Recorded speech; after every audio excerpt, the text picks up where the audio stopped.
red one.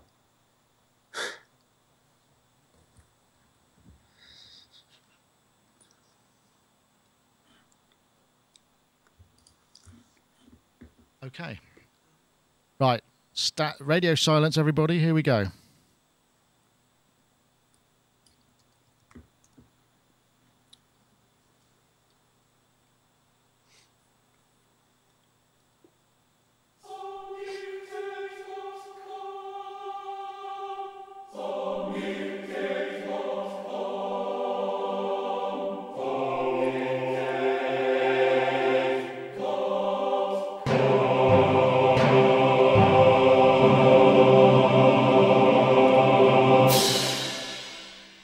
Hello everybody and welcome to Sonic Talk number 330. You may notice that you can see all my warts and facial irregularities now because I'm shooting in HD. This is our first attempt at a fully HD version of Sonic Talk. I'm filming on a full HD camera that's going into the switcher.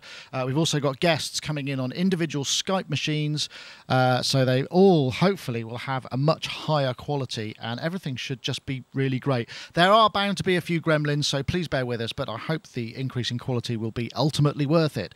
So we're going to go straight to our first guest, just because he's here and we haven't seen him for a while. Mr. Rich Hilton from Connecticut. So he's Nile Rodgers studio guy as well as being in Chic. I think he's back from a stint playing live disco music across Europe. How are you, Rich? You're muted. Sorry about that. That's all right. Hello. I'm pretty good. I'm recovering. I have a head cold, but I'm good.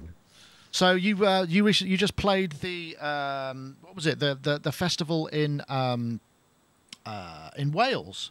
Am I right? Yeah, in Wales we played festival number 6. Ah, that's the one at Port Merion. Port Merion. Oh, excellent. Did the weather hold for you? No. Oh. But we were in a tent. Oh, well, that's okay. But we haven't seen you for a while, but so you've been globetrotting as is usual. So how's it all been going? Oh, it's going great. It's going great. Excellent. I'm very glad to hear it. Most notably, we played the iTunes Festival on Saturday, and that performance is available for free on iTunes. Oh, nice. And that was that the Roundhouse in London? Yes, it was. Excellent. That sounds really cool. Anyway, Rich, thank you very much for joining us. I will bring... your video is looking fantastic. The sound is working. This is all going very well. We'll next go to... obviously, as soon as I say that, it's not going to go well. So we'll go to Mr. Mark Tinley next, who's there. He's got a new love sign up, so he's not in the basement anymore. He's in the light. How are you, Mark Tinley? Sound engineer, sound artist and creative thinker and sausage eater. I'm in the Isle of Avalon, in fact. I discovered. You are indeed, aren't you? I went to a sound therapy thing the other day, a sound healing workshop. It cost me, well, it's by donation actually, so I won't say how much I paid. But it was in the Avalon rooms, and this man walked around with solfeggio tuning forks, which were all tuned to very special frequencies, which were middle C and something just a bit below A and something else, and they all kind of clashed with each other in an interesting way, but that was quite fun actually, so I think I'm starting to like living here. So you're embracing the Glastonbury ways. That sounds good. And if you figure out what you need to do, or well, maybe you don't, but if you can find somewhere ultimate to live that's within the catchment area of the festival, you'll get free tickets. My friend lives in Pilton, I think. Ah. And he said you get offered free tickets. You get offered free tickets, and then they offer you first refusal on buying them, and you can buy 20 per household or something. Wow! So you could actually have a little cottage industry going there. Well, apparently most people in Pilton do that, and it's actually sort of not frowned upon. They're encouraged to sort of, buy tickets and bring people in, and obviously because the happier they are, the less likely they are to complain, I suppose. Oh yeah, well, that sounds like an interesting. Well, but come festival time, we'll find out. But thank you for joining us, Mark. We'll now go to our third remote guest, Dave Spears, GeForceSoftware.com, who's hot-footed it back from. He said he was off buying stuff. Can you tell us what any of it is? Well, no, because okay. I didn't buy it. I drove 2 hours to look at something to buy. And you know, sometimes when you go to buy something that's, you know, reasonably expensive, and you meet somebody who's just a total arse, you just think, I don't know, none of this feels very comfortable. So I didn't. So I drove 2 hours back and just about made it back here. Okay. So, yes. Everybody hearing? Is there some technical issue here? Are you hearing? You're not hearing Dave, Rich? Is that? I can't hear you. That could be a good thing. It could be a bonus. No, I was muted. Yeah, I don't hear Dave. No. Okay. Let me see if I can fix that. See, this is the beauty of our live debugging session. I mean, this is a music tech podcast, so effectively this is actually music technology. So I'm going to see if I can fix that now. So Dave is coming in on this channel here. So auxiliary 1, 2, 3. I could that's hear it. Dave, by the way. Sorry? I could actually hear Dave talking. Talk now, Dave. I could have danced all night. I could have done... Anyway, yes, sorry. You getting that, Rich? I hope you didn't hear that. Okay, let me see. No, I'm not hearing Dave. I hear Mark and I hear you. 7. I'll do some sheet renditions in the hope that you... There he is. Gotcha. That's it. Hey. Dave, did you see what I wrote in the chat room? No. I said you'll be out of sync until you agree to support AAX. What's AAX? No, boys. Right. So what it is, because what I have to do, obviously, with just to recapture, because we've got 3 separate machines. We've got each machine is coming in with its own audio feed. It also has to have an audio feed going out, which has to be a mix minus itself coming back. So I've got this mix minus matrix coming out of the Yamaha desk. And I just had a fader down because I think when we did a test with Dave last week, there was an issue with the patching wrong. So the number, so now everything should be fine. So I'm guess God 20 minutes and we haven't actually covered anything yet. But I think hopefully you'll all see the benefit. It's like putting on a winter coat and taking it off. You'll feel the benefit in the end. So now let me see what our first topic is. Right, first. Now this was pretty cool. I know this is our next challenge is to get this to play.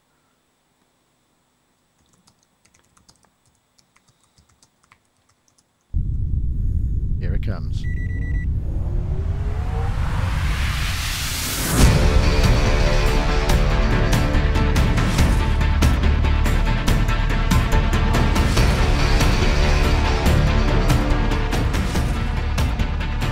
This is some very sexy footage of the new Avid S6.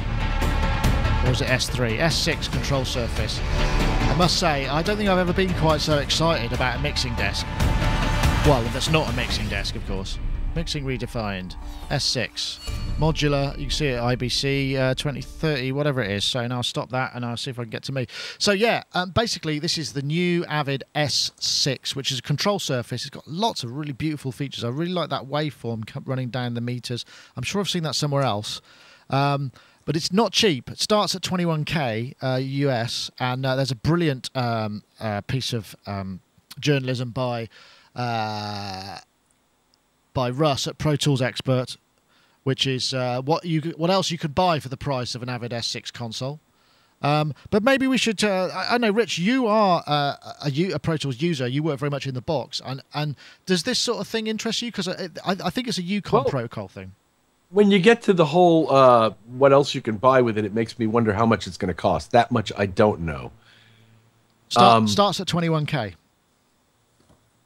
depending on what modules you get in it. Yeah, it's an expensive piece of hardware. Well, until you said that, I was really interested. And I have to say, it's been decades since a control surface interested me in terms of controlling a DAW. And I found them very frustrating to use, although the last series of them were a lot better than the ones that preceded it, say, like Pro Control. This thing looks fantastic in what I've seen in the promos. I haven't seen it in the flesh. I'm thinking I probably will at AES. But 21K is a pretty hefty starting point to get me to start thinking about redesigning my studio around something like that. Yeah, I mean, it's undoubted, but there's just some lovely looking features on it. I mean, lots of touchscreen, lots of acreage of sort of backlit, color-coded kind of stuff. I mean, I don't care about touchscreen one iota. I care about faders that I can grab. That's all I care about. I have no interest in mixing on a coffee table. And that to me is what that Slate thing is. It's just a huge ass coffee table, expensive coffee table. And I'm not interested in mixing on one of those. But if I can actually grab a fader that's motorized, that interests me. Yeah, I mean, this does look. I mean, it does look like a beautiful thing, and I must admit, I haven't got. And it uses Yukon because obviously Avid now own Euphonics, and so they use the Yukon. I mean, well, I have done for quite some time actually. So the Yukon protocol is something that is quite widely adopted. It's got fairly low latency and can handle a lot of data. Omnipulse in the chat room says I would get a Schmidt instead. You could get a couple actually, but that's something else. I don't know, Mark. Is it something that you kind of I mean, you know, let's say you were in the market for a control surface. Does it get your juices flowing? No. Ah, okay. Because it's made by Avid. Well, that aside. Still no. I don't know. I just all of this landfill technology doesn't get my juices flowing. What if I had 21 grand to spend on something and somebody said you need a control surface? I'd probably go out and I saw a bloody Spirit desk go on eBay for 170 quid the other day. So I'd go and buy 10 of them. Yeah, 100 of them. That's a lot, isn't it? I mean, it just seems you know, my whole bugbear with this stuff is that there's a timeline on that 21 grand. Okay, so if I go and buy an old Neve desk for whatever money, okay, in 10 years time, if I maintain it well, it's going to still have some value. All this stuff after about 4 to 5 years ceases to be supported by the software, and the software manufacturers don't look after their hardware, and then the hardware becomes landfill, or it becomes something you can only use with an ancient computer. And so, I mean, you know, all these audio interfaces that we've just seen, you know, we've gone 888s 10 years ago. 888s cost like 4 grand, and now they're not worth anything. And I think when you invest a lot of money in studio hardware, it has to last a long time if you're going to get any kind of return from it. Unless you're like, I mean, maybe this is pitched at Hollywood blockbuster movie makers who will chuck it out the back door and hopefully benefit somebody in, you know, in the valley by giving it away when it's at end of life to some rock band that can make records with it because it's perfectly adequate. But well, it just seems like, you know, we're just manufacturing all this stuff in China and then throwing it away. It's not the right way to go. It just isn't. I think I could concur with that. I mean, that is certainly a very responsible way of looking at it. And I don't know what the build quality or anything like is. I just thought, wow, that is a heck of a lot of stuff. I know, Dave, is it something that you? I mean, because have you still got analog, or you gone in the box now? Because you did have a desk, didn't you? I mean, I know you got lots of analog stuff, but I mean, for mixing. Yeah, we got line mixes. No, I'm pretty much in the box. Although I do really, really miss an analog desk, and in fact, I 100% concur with what Mark says. Absolutely, I completely agree. And if I was to get a desk, it would be something like the Neve. Oh, in fact, on that SSL is what I'd really, really like. Oh, what the in the Russ's shot that well, you could get a used Neve VR48 flying mixing console, 25 grand. I mean, that would be equivalent to a fully stacked S3. Or the SSL 4i40G, 35 grand. Or AWS has seemed to be... AWS, that's really the one that I've used one of those and thought it was completely awesome. They do look nice. And I think that's what I'd go for, although, yes. Or, of course, a 1998 Ferrari 348 TS for 30,000 quid, which may give you more pleasure, but probably cost a lot more to run, ultimately. I don't know about that. I think maintenance cost on a mixing desk is fairly high, so... Well, hopefully not on one of these. Ferrari. Yeah. And on a Ferrari too. But the insurance would be cheaper on the Ferrari. You'd get classic car insurance on it for about 100 quid, right? I hope so. Oh, incidentally, if talking to Ferraris, I saw a brilliant film. I don't know if you get the chance to see it. It's called Rush, and it's about the story... the kind of rivalry between Niki Lauda and James Hunt in 1976. And it surrounds the whole kind of safety issue. It's a really good film, and Niki Lauda ended up driving for Ferrari. That's the only link I can think of that's got anything to do with what I was talking racing drivers were real men. Yeah. What was it? When sex was safe and racing driving was dangerous. Well, they said, I mean, this is the thing. It was like, basically 2 drivers a year died in the 70s, and there were only 25 top echelon drivers. So you had a 20% chance of death if you completed a season. And so they were all living right on the edge of life, and I'd imagine that's a very different thing, not having done that myself. But yeah, pretty... They should try making plugins. Yes, indeed. Still, if you want to buy one, they should be available sometime soon, and you can get them in all sorts of flavours and things. And there's a bit more of it here, a few more shots. So what would you have, Nick? What do you mean? What would you have?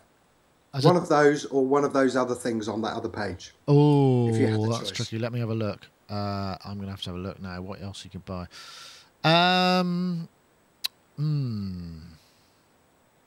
I think, to be honest, I would probably go for the AWS because it's more modern and would require less. Oh my God, that's 40 grand. Jesus. You can get cheaper ones than that, I think. And more expensive. And more expensive ones. I'd probably go for the AWS smaller one. I don't really need any of that stuff, to be honest. I really don't. So I'm not sure I would. I'd take the money. I mean, the question you've got to ask yourself, cash equivalent, please. For tracking, you want some beautiful old analog desk to get, and really, with a lovely kind of sound to it, to capture part of that sound. So for tracking, I can understand why you would need to have lots of faders because you've got different channel for each thing coming in. But for mixing and stuff, it's like, I don't know. Well, you know what? You just need the electronics and a couple of sets of controls, really, and that's kind of what the computer does, isn't it? It just basically breaks it right down to it just being a mouse controlling everything. And somewhere between it just being a mouse controlling everything and like the full mixing desk is where I would go. I would have like maybe 4 or 8 channels of something that I could control things with, but that would control all 60 of my tracks. Well, yeah, because you could do the banking in. That makes perfect sense. I mean, and that's something that would be desirable. But I guess that level of technology into 4 channels is probably it's a diminishing return. You're still going to cost you a fortune just for all the power supplies and the logic design and what have you. So it'll end up being disproportionately expensive. Probably gets cheaper the more channels you have. In terms of. I suppose so. But yeah, okay. Well, I'll do an ad now because it's about time, and I'm looking forward to the challenge of trying to figure out how to run the ad here. So, of course, we know that. Well, you may not know, but Isotope are sponsors of the show, and I would like to say, welcome. You may or may not have heard RX was released just recently, in fact, and last week, and we had a little video with Matt Hines showing a lot of the features and functions available in its Pro version, the kind of standalone Pro suite, and also a suite of plugins. Big takeaway things, you've obviously got dereverberator, that's called de-reverb technology, which we've talked about, which takes the ambience away and can also increase the ambience should you so wish. You can with all of the processes. New dialogue denoiser, which gives you the ability to run very, very DSP efficient multiple tracks of dialogue denoiser. We've got unlimited undo history, plus we've also got a new tabbed interface which does actually increase workflow and lots and lots of other ones. You can also save isotope documents, which means you can keep your undo history. It's available now, and we can thoroughly recommend that you check it out, because all you have to do is go to isotope.com/RX, which I'm guessing will take you to the current 10-day unlimited demo and all the information about the page. Once again, we do thank Isotope for their continued sponsorship of the show, and we are running a competition actually this week, which is a very basic one. I must admit, with all the things going on with the technology, I've been a bit bereft of ideas for competitions, but we thought we'd tie this in with perhaps what's your favourite kind of question. So if you basically you tell us what your favourite Sonic Talk segment episode was, or is in the comments below, either on YouTube or in the comments on the Sonic State website. And the one we like the best, together with the Isotope Fairy, who has a hand in every choice we make when it comes to Isotope, will win a full working copy of RX3. You can't say fairer than that. So just let us know what your favourite Sonic Talk section is, or segment. Obviously, we might use it to put together a clip show or something for the future, which would kind of be fun. Just if you can tell us kind of the episode and what it was about, that would be really helpful. If you've got a timecode point as well, even better, but I understand if that's a bit too much. You might have to do this from memory. But once again, we thank Isotope for their continued sponsorship of the show. Right, so next up, wireless MIDI. Do we want to do that, or should we talk? Perhaps should we talk a bit more synthesis, because we're running a bit of time. Yeah, Moog discontinued the Little Phatty. Did you see that? That's quite interesting, because that was actually something that was, it's only been out since 2006. I was surprised, actually. It was introduced then, and it proved that they could kind of still make classic synth, or that was the idea. But I think the thing about this is it was so robust. You start to see it everywhere on stage. I still do. I'm noticing it more and more and more, together with subs now, which perhaps is what's taken over. But I just wondered a couple of questions, really. What does it take for an instrument, an electronic instrument like that, to become classic? I mean, are there a criteria, or is it something that's very personal? Because they do tend to kind of, you get this momentum, then you get this kind of almost a false memory to a degree, and people remember it fondly without ever having owned one. Now, I know, Rich, you have owned or do own a Moog, and I don't know whether you've got any of the other Moog stuff, any of the more modern stuff, or whether you think that this is likely to also end up in the annals of history, as it were, or what does it take? You can answer any of those questions in any order. Well, given the romance surrounding pieces of gear from long ago that I never had any interest in and still don't, I would say that yes, it is likely to garner some sort of legendary status. And that's not to say I didn't have any interest in it. It's just I didn't think it was all that groundbreaking. And they continue to market various fatty versions, one of the world's worst named products in the history of the synthesizer business, like the rack mount one and the Sub Fatty, as you pointed out. So Sub Fatty is a good synthesizer, actually. I must say, it's definitely. I've heard it's wonderful, and I'll bet. And the rack mount's probably really good too. And this thing was probably really good, but none of that matters, because absolute garbage from the late '70s that I wouldn't have anything to do with back then is now revered as the Holy Grail. So I assume that the same degree of romance will apply to anything with the Moog name on it. Very well said, sir. Dave Spears, you've got some Moog stuff. I don't know if you've got any of the more modern stuff. I mean, it may be that you don't need it because you've got so much of this proper analog stuff. So what do you think? You probably see it quite... I mean, I've seen it quite a lot on stage, and you probably see a lot more of it than I do because you're more involved in live stuff than I am. I think... It's funny when you're saying about, I think that shape stands a chance of becoming reasonably iconic in several years' time. But I think, what was it you said about, once the rose-tinted specs once they start to get put on, I think that's when people start to really revere things. It's got to sound great, which we know it does. It's got to be ergonomically properly designed, which I believe it is. And it's got to look distinctive, and I think if you've got all those three things together, then something stands a chance of becoming a bit of an icon. It is very striking looking. Yeah, definitely. But no, I'm more interested in old fart things, and also quirky things. I like one of the reasons why we really love the kind of early days is that there was a lot of experimenting went on. No one knew which way anything was going to land, particularly when it comes to patch preset management and stuff like that. And workflow in particular. I mean, obviously the Mini Moog defined everything that came thereafter, but there were all those kind of experimental things, with the Pro Soloist. And the Moog thing I've got over there is, I've forgotten what it's called. Oh, a Minute Moog. Sorry, I saw my ball patch there. A Minute Moog, which is essentially a kind of Pro Satellite, 2 oscillators with sync. But it's got a very distinctive kind of quirky sound. And the thing about that is that they were built on a shoestring budget, so really not many of them lasted.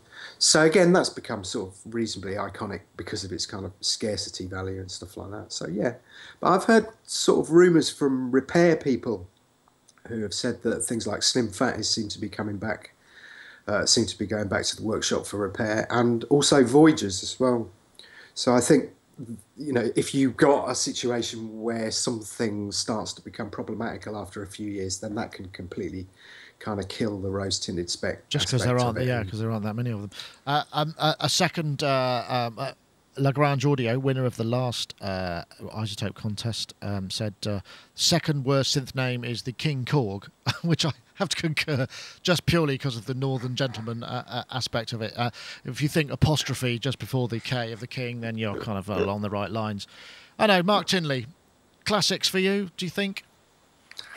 I'm going to approach my answer to this from two entirely different directions. The first direction is the moving direction. I've just moved house, and I had this rack of stuff in my old house, and I've just bought this cable here to plug this rack of stuff in, and I've sort of whittled it down to a few rack mount units, and I eventually got around to setting my computer up yesterday, and I actually had this realization that I never use any of the rack mount stuff, and that everything happens in the computer, and that's it. I don't need any of these things. They're all kind of nostalgic things that I've bought, like the Powertran sampler and the Yamaha R1000 reverb and the Ibanez reverb and all those things. They're just completely nostalgic and they never get switched on. So I'm sort of thinking, well, part of the iconic kind of pull for these things is that you think it's going to do something that it's not going to do. And we kind of put them in our studios because we think, oh, I'll get around to making that. And it has to be, I think it has to be like somebody's used that piece of equipment to make a signature sound, or it's appeared somewhere where it looks a signature kind of way. So the other way I was going to approach the question was from the angle of the rally chopper. When I was a teenager, my brother had a rally chopper bicycle. I don't know if they have them in America, but it's this most horrendous thing with a 20-inch back wheel and a 14-inch front wheel, and it's supposed to signify sort of, you know, chopperness, like as in motorcycle choppers, but it's very, very heavy and almost impossible to ride. And everybody my age, about 10 or 15 years ago, went out and bought them. They reissued them, didn't they? To the point where they reissued it, and the reissue was nearly as rubbish as the original one. But we get these iconic things fixated in our minds like they do something that they don't do, and it's the concept of it. If the concept of it carries, then it becomes something that everybody suddenly wants, and then maybe they don't after another 15 years. But, you know, so will it become iconic? I think it's down to how people see it, not how it sounds, sadly. Yeah, so it's more of a visual thing. That's an interesting point, actually. I think that's also, it's been doing the rounds of a lot of festivals, hasn't it? I mean, you see that, you've seen it on Glastonbury stages and whatnot, and actually it probably boils down to how successful the band's going to be over the next, or the bands that have used it are going to be over the next few years, as to whether, I want that sound that band has, you know, that I love. Yeah, it's interesting because a lot of people, you know, put tape over their stuff so that it doesn't get, you know, get noticed. And I wonder, is that just down because they couldn't sell any they wouldn't get any gear rights, you know, or any endorsement deals, so you just tape everything up so that if no one's going to have it, then nobody's going to see. I had an absolutely brilliant occasion where I was employed by an Italian company to make sure that a particular piano appeared as many times on TV as possible.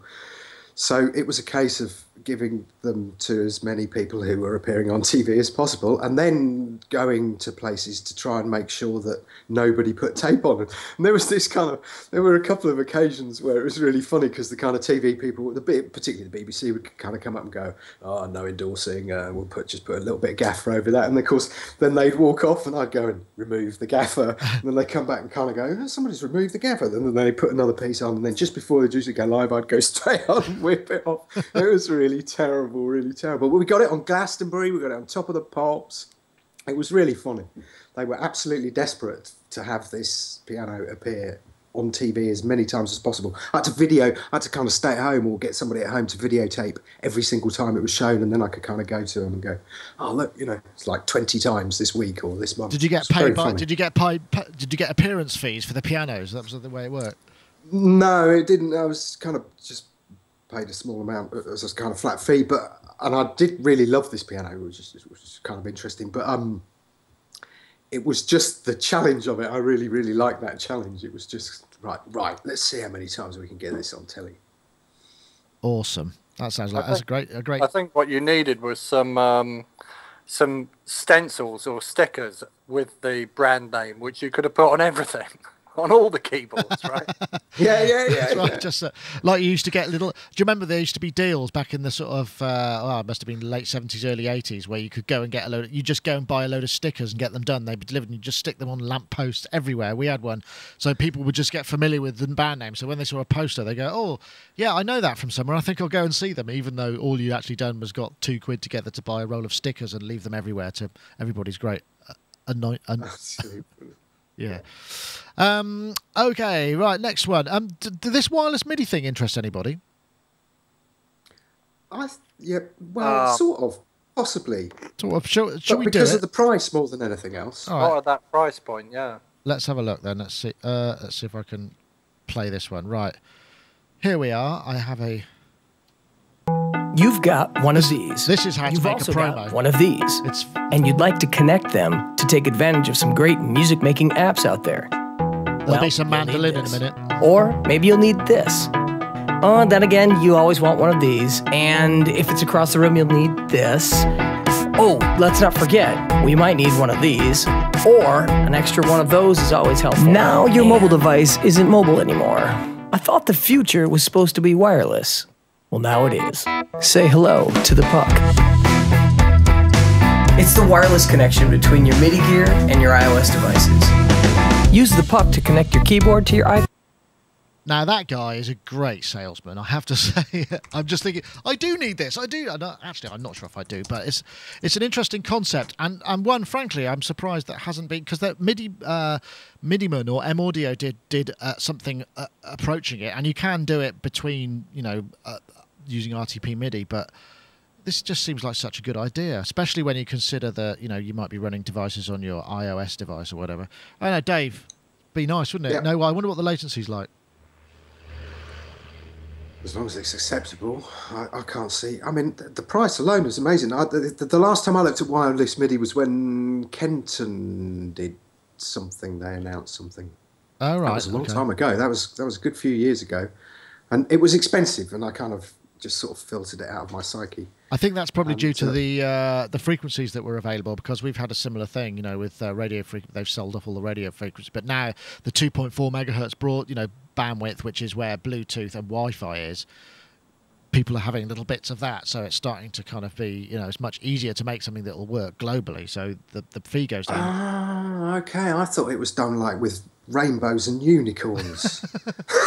Them too, yeah. No, yeah, it's amazing. Interesting. Great price, and interesting, very interesting. Yeah, it's a Kickstarter thing, isn't it? So if I can find the thing there, they're trying to raise 50 grand, got 12.5 K or nearly 13K, 22 days left. $79 you could get it for, which is your Tastemaker special, but it's going to be 129 ultimately, I believe. Or you get two for 149. That sounds pretty impressive. It's a good name as well. The Puc, and it looks like one. Yeah. Yeah. And a good logo as well. I know, Rich, would you trust the wireless? Do you need a wire? I'd try it. Have you tried? Have you tried wireless over the network anyway? Because it's something that Macs do just without. The network here is dealing with it. In fact, the switching that I'm doing now is going over wireless MIDI. The iPad here is connected to a Wi-Fi MIDI that's going to the machine that's handling the switcher. So I use it regularly for that kind of stuff. About a year ago, I was looking for a wireless MIDI solution, and nobody suggested that to me. That the Mac would do it on its own. I had no idea. And went to great lengths to run cables over ridiculous distances instead. So it interests me as a topic in general to be able to run MIDI wirelessly. I don't see why there should be tremendous latency given the speed of Wi-Fi and Bluetooth.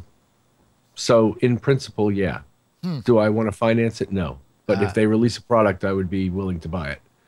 Well, there's dissent in the chat room. Azio Head said he'd rather choke himself with cables than pay that money. And also, there's more radio pollution. That's a thing. You know, I suppose that's something to bear in mind, which we haven't really figured out whether that's good or bad for us just yet. But yeah. Mark, oh, you've gone all small again.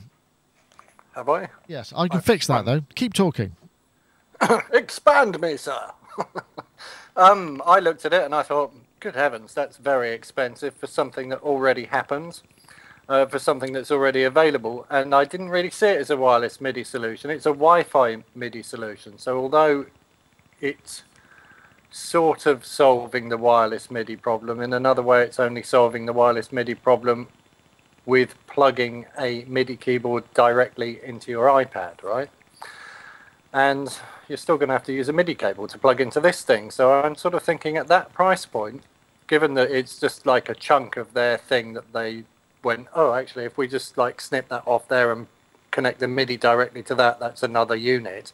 It's not, they haven't really developed it, have they? I mean, maybe somebody's designed the nice plastic case or something. I think it's overpriced. I think it's horribly overpriced. I can go on eBay and I can buy a class compliant MIDI interface which I can plug into my Mac or my PC for £3.99, which is about $5. And it'll have wireless capability. And then I can use the wireless in my Mac if I want to. And yes, I know I end up with a cable going into my Mac so that I can talk to my iPad, but it's you know, I'm going to end up with a cable coming out my keyboard and going into that round thing as well.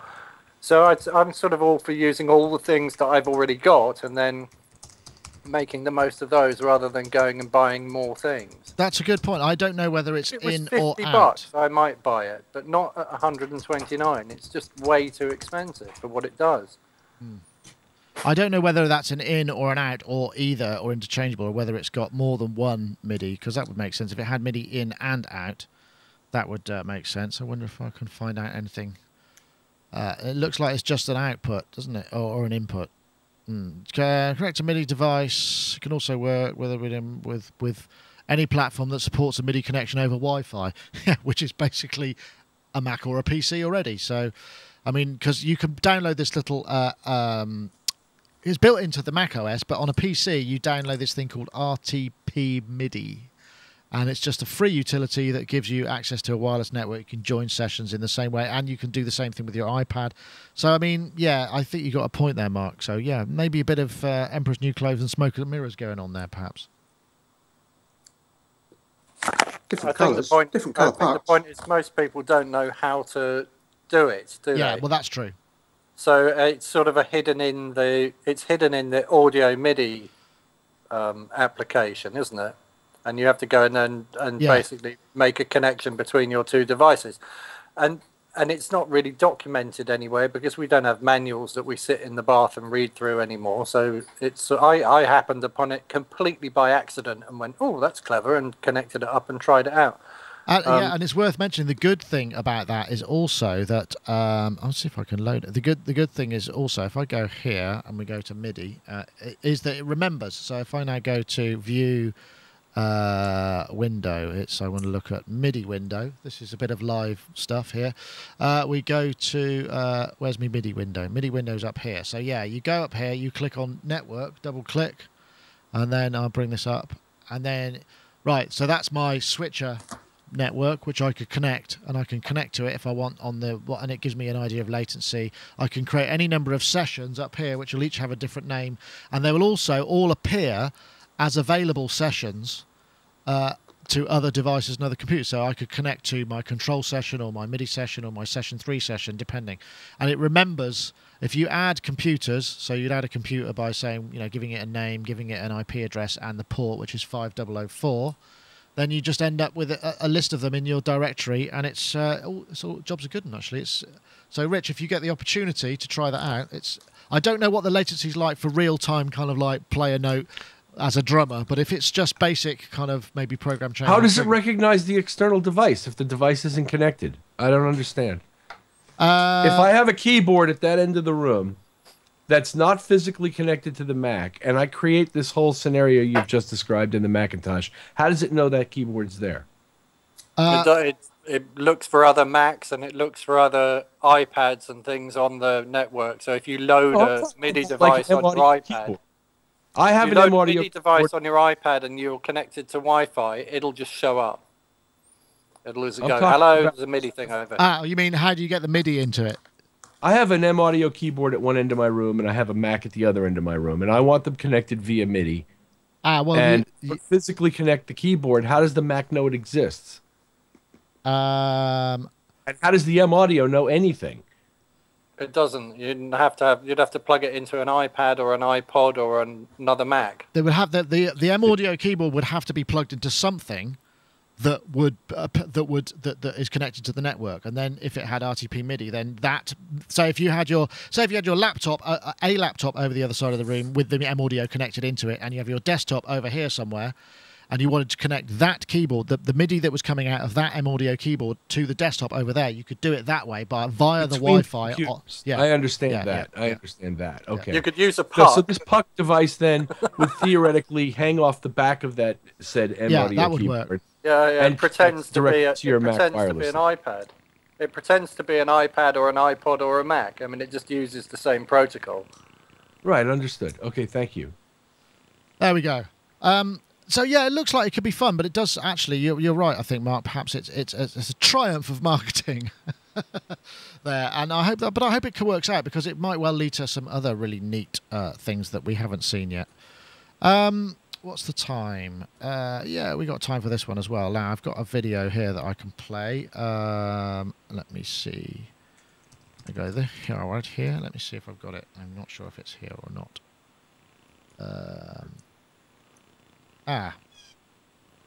It's this guy. Yeah, check it out. So this is my this is the news that Analogue Solutions have acquired a new analog synth, which is the Telemark V2 semi-modular.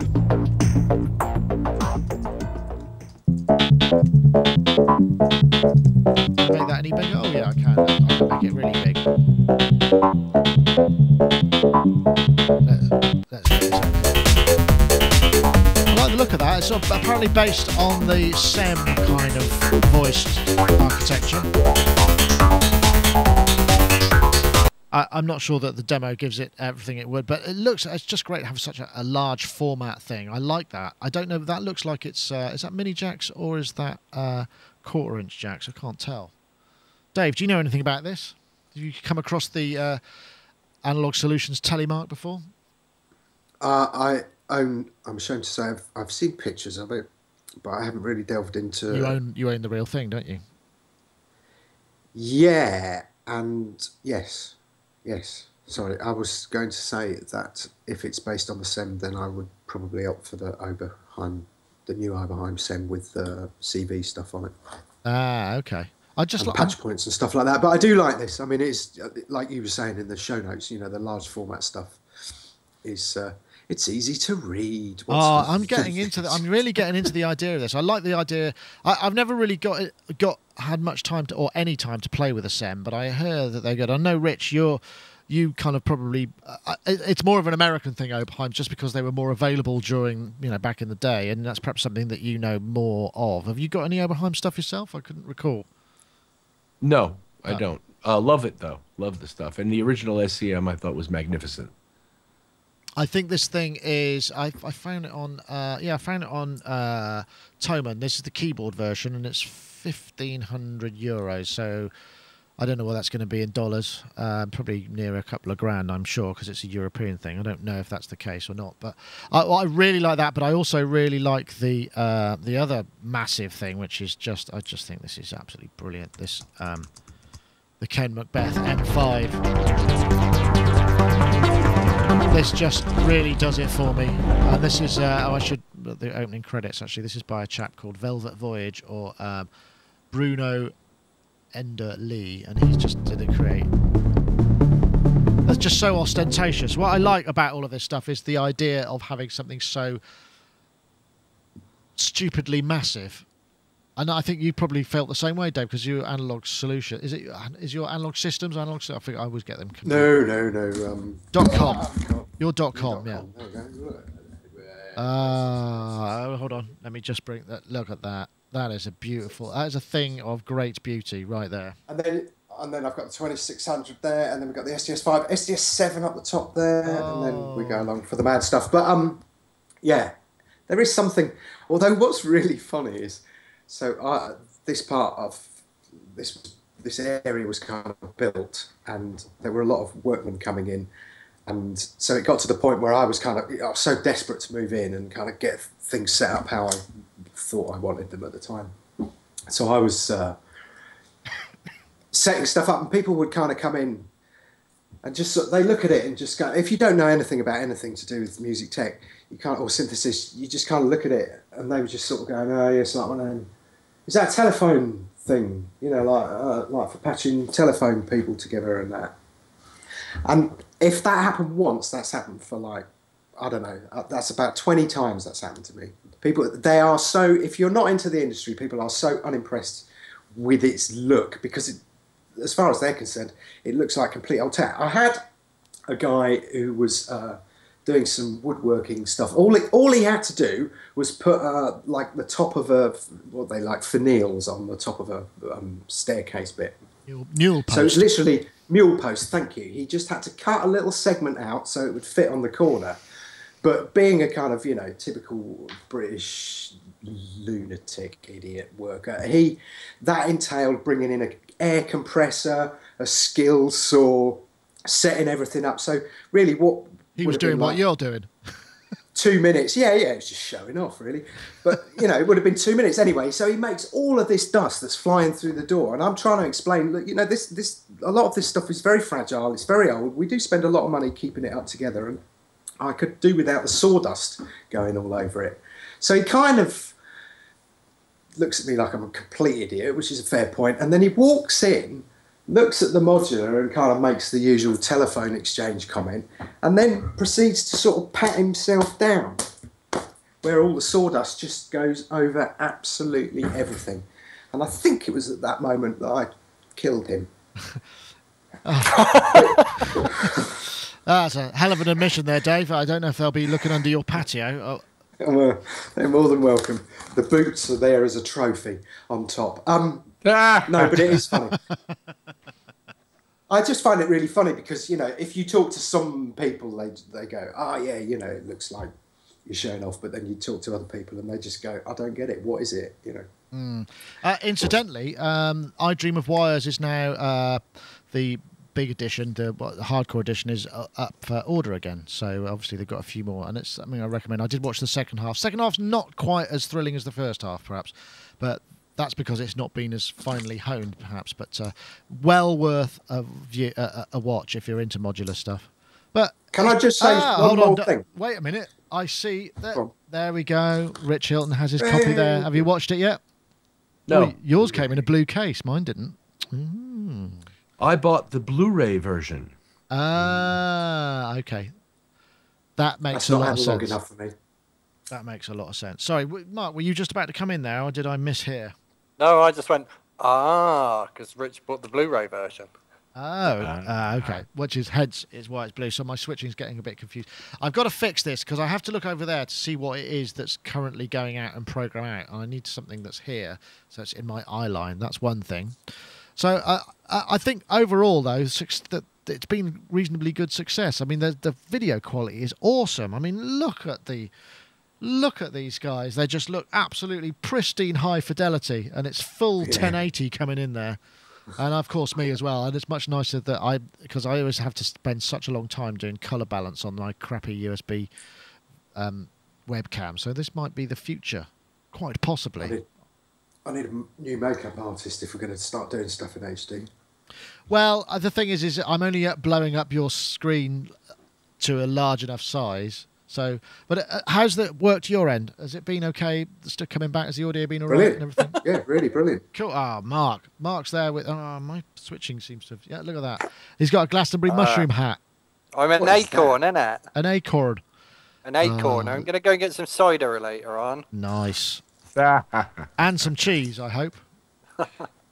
Those things go together very well.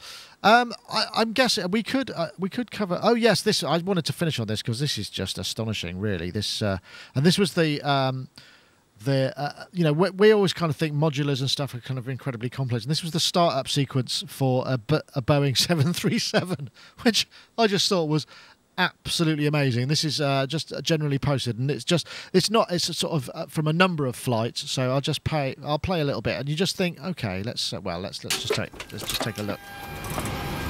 Makes you realise how uncomplicated a recording studio might be.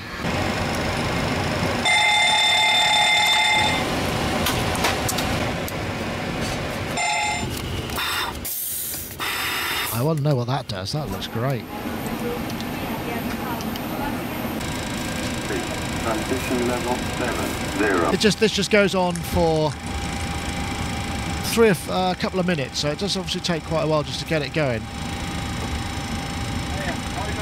But I thoroughly enjoyed that, and it's only in there for the reason that I would like to see a synthesizer made out of equipment like that, because it just looks. It reminds me of that old RCA modular stuff that was in the beginning of I Dream of Wires. But I'm sure some of those things can be adapted. But I mean, that is incredibly. I mean, you look at the wear and tear on those buttons there. There's a sort of that's been well used. Like someone's been bashing bashing the return button repeatedly with a sharp finger there. Look, get on with it. So they obviously have the same frustrations that we do. If you hit the enter button enough times, it goes faster, does it not? That's what I always thought. Goes faster and just works better. But great, wouldn't that be great to have a synth made out of hardware like that? That would just be awesome. That is actually a really, really, really good idea. I wonder if it's possible. My childhood was spent going around. My dad's completely fanatical about flying, and my childhood was largely spent going around disused World War II aerodromes, which was riveting as a kid, I have to say. In fact, at one point we were going to move into a control tower on a disused World War II airfield. That was going to be our house in Cornwall, but it was also spent going to all of the Ministry of Defence auctions where they sold off things like Meteors, Canberras, Lightnings. So I've been in hundreds of these things, which at the time I didn't really appreciate. I was like, can we go home now because like Star Trek's on or something later? But now I kind of look back and go, that's just, it was quite something. Oh, awesome. Awesome. Rich, oh, sorry, Mark, go. Oh. Go, Mark. I've switched to you anyway. I can wait. No, it's all right. I've switched to you anyway. It's your time. I was thinking, you get this steampunk thing, don't you? And there's all sorts of things turning up in the steampunk style where people stick bits of brass and leather on things and bits of nice wood. And then, so you get like steampunk radios. And I saw some steampunk tarot cards earlier on. But this would be like the next generation on from it, wouldn't it? So we need to coin a name that goes with this, like something aeronautical, but something that represents the fact that you were taking these things and making art from it, or functional art. So someone needs to really good idea. Something with the word cock or pit in it, perhaps. I like the word cock. Rich, lots of Americans actually learn to fly, as far as I understand. I mean, particularly perhaps if you live in the, in more of the central parts around. A couple of friends of mine, I discovered, she said, no, I'm a qualified pilot. I learned to fly when I was a kid because it was just accessible. Did you get exposed to that kind of stuff? Was it around? Oh, very much so, because the town in which I grew up was the home of Grumman Aircraft, who became later best known for the design of the lunar excursion module that was used in the moon landings. And many of my friends' fathers worked there. It was at one time the single largest employer on Long Island. And there was always air traffic going on around us on Long Island, added to the fact that there are two major city airports who receive flights from the east that basically come in over Long Island. So I was around quite a bit of aviation, but I received zero training in it. Well, it's something that I once met a guy again who just decided he wanted to learn to fly, and he did, and he took some people up with him, and they just fly along, go, let's go over there, and it's just the notion that you can have this freedom and kind of just fly where you want. And again, there's a guy in Bath who used to own a local nightclub who flies a microlight, and he just regularly flies to places, and it's. But I think it's a bit more terrifying in a microlight because you're much more exposed. I know Andy's been up in it, and he said it was pretty frightening. Yeah, I went up in one of those. Oh, sorry, you're still on. No, go. No, I'm interrupting again. No. I went up in a microlight for my 50th birthday present. I think it's my 50th birthday present, but or 49th. One of my friends, this guy who owns 43 acres of farmland in Bedfordshire, who runs a boot sale there, has gotten into this thing called paragliding. Oh yeah, powered paragliding, and you basically have what's like a paraglide wing, but you hang a Rotax 2-stroke engine off your back, and then you don't need to jump off anything high to get into the air. You just take off anywhere, and you can go anywhere, and it's absolutely totally mental. You can. I mean, as long as you don't go into Ministry of Defence airspace where you get shot down, you're allowed to go to all sorts of places. You can just go and stand in a field and take off, and off you go. As long as you haven't got a ponytail, because that would cause you a lot of difficulty, wouldn't it? Well, it sounds like a lot of fun. Yeah, flying. It's very expensive these days. I think they've clamped down a lot. But yes, not very audio. But I thought a nice way to end. What is this Landmark HD version? And I think it's a goer. I think it's actually going to work. I think we might stick with this. The only thing I need to figure out is how to get more participants. Because as I said pre-show, I don't want the limitation of the fact that we only got 3 live people to kind of make people feel like they shouldn't come on. Because then I'll end up with nobody. But I'm glad you all made it, that's for sure. So all I can say is thank you very much. And I think this is going to work. I'll be very interested to see how it shows up on YouTube, because I think it will probably have a much better quality. And we can up the production values and hopefully get some more sponsors to pay for all this stuff. That'd be marvellous. But I want to say thank you for everybody for joining us. And, of course, don't forget the show has been sponsored by Isotope. Remember to enter the competition. Leave your comments below. Just let us know your favourite clip or segment of any Sonic Talk podcast, if you can give us the episode and the rough timing. If not, just figure it out, just roughly, and then the winner will win a full copy of RX as bestowed by the Isotope Fairy, who I can say his name is Kim. Anyway, thanks ever so much for joining us, Dave Spears. Thanks for getting back. I didn't expect to see you, but I'm glad you did make it. Thank you very much. Thank you. I just got to say RX3, and I'm not paid to do any of this promotion, but RX. It's funny, isn't it? Because there are very few bits of software that every time I fire them up, I go, wow, when it cures something that I'm working on or an issue that I'm dealing with. RX3 is just unbelievable. Excellent. Well, you can't say fairer than that. Thank you very much, Dave. And Mark Tinley over there, hatless now, or maybe searching for a new hat. No, Mark Tinley over there in Glastonbury. I fully intend to... there we go, new hat. I've got a hat like that as well. I might put that on. It's quite a good hat. But, I wanted to rant about stereo, but maybe I'll do that next week. Okay. Did you get my email? I did get your email, and I was trying to think of a way to introduce it, but I'm afraid I couldn't find a way in. Oh, well, let's leave them hanging then, shall we? Yeah, let's do that. Anyway, Mark Tinley, likebeing.com. Thank you very much for joining us. You're very welcome. And everything you knew or thought you knew about stereo isn't true. Wow, there's a teaser for you. There's the cliffhanger. Rich Hilton over there, back from his travels with Chic and Nile Rodgers. Is that pretty much you done for the season, or are you kind of getting into the Christmas season now? Not nearly. We have tons left. Wow. Tons left. We'll be back in about a month to Ireland, and then to Manchester, and then to Tokyo, and then to Dubai, and then to China, then to India, then to Australia. Christ. All that between now and the end of the year. Just a bit of light travel then for you, is it? Yeah, those lazy musicians. So what did you think of Port Merion, Rich? Well, for the 10 hours I was there, it was gorgeous, other than the rain. It's really an idyllic place, and I'd love to spend some more time there. It's a very long way away from here. Here you go, Mark. I've got my hat on as well, just in sort of in a solidarity, brother. Excellent. Can you do split screen now? No, I can't. That's something I can't do. I'd have to spend another couple of grand, which I don't. Yeah, I have to buy a new switcher. Yeah, I would have to buy a new switcher, which I would like to. You might get one for £50 if you wait a couple of years while one gets thrown in landfill by somebody who's moved on to the latest and greatest. You might be right there, but in the meantime, I think I'll just stick with with what we have for the time being. But I may be able to figure it out. Anyway, that was Sonic Talk number 330. Thanks again for watching, everybody, and I hope the HD has floated your boat as it has mine. Now I'm going to go over there and switch it off. Hold on.